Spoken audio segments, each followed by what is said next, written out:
Når der skal dannes olie, sker der det, at de mikroskopiske dyr og planter dør og falder til havbunden. Så når de døde mikroskopiske dyr og planter ligger på havbunden, bliver de dækket af et lag sand, og derfor kan der ikke trænge ilt igennem. Og de mikroskopiske organismer bliver presset sammen, og efter ca. 150 millioner år bliver det til råolie. Jo flere C- og H-atomer der er i en alkan, jo mere stiger kogepunktet og smeltepunktet.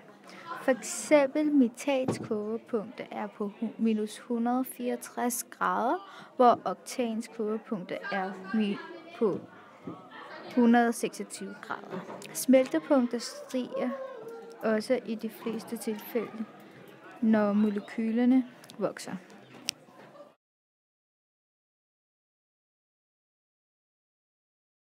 I tårnet, der ses på billedet, vises der øverste den letteste gas, som kommer fra råolien, som er flydende gas, som koger under 100 grader.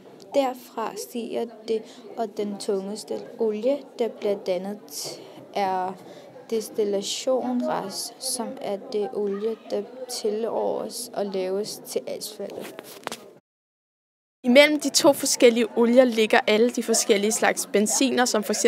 benzin til biler, som nafta, petroleum til fly og opvarmning, diesel til biler, gasolie til voks, smørolie og skibe, tunge brændselsolier til skibe og fabrikker og muligvis mange flere forskellige råolier.